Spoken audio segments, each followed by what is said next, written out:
তুফান, খুব ভয় পাইছি রে। তুফান সিনেমাতে প্রথমবারের মতো একসাথে কাজ করতে যাচ্ছেন চঞ্চল চৌধুরী ও শাকিব খান। রায়হান রাফি পরিচালিত তুফান সিনেমাটির শুটিং চলছে কলকাতাতে। রিসেন্টলি শাকিব খানের সাথে তোলা একটি ছবি চঞ্চল চৌধুরী তার ফেসবুক পেজে পোস্ট করে ক্যাপশনে লিখেন, ভয় নাই, প্রচন্ড গরমেও আমরা খুব ঠান্ডা থাকি।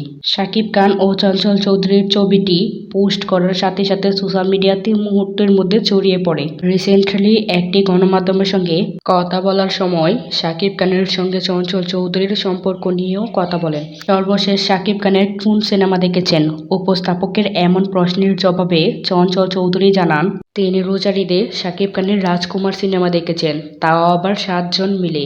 সিনেমাটি তার অনেক ভালো লেগেছে। যখন প্রিয়তমা সিনেমা মুক্তি পেয়েছিল তখন সেই সিনেমাও দেখেছেন বলে জানান চঞ্চল চৌধুরী।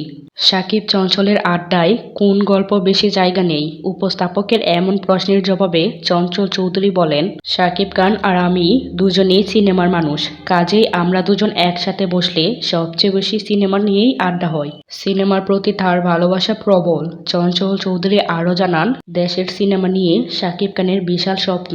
শাকিবের ভাবনাই শুধুই সিনেমার উন্নতি। শাকিব খানের এই বিষয়টা চঞ্চল চৌধুরীকে খুবই মুগ্ধ করে। শাকিব খানের সাথে চঞ্চল চৌধুরীর সম্পর্ক অনেক আগেই। এই পরিচয় থেকেই তাদের সম্পর্কের গভীরতা বেড়েছে।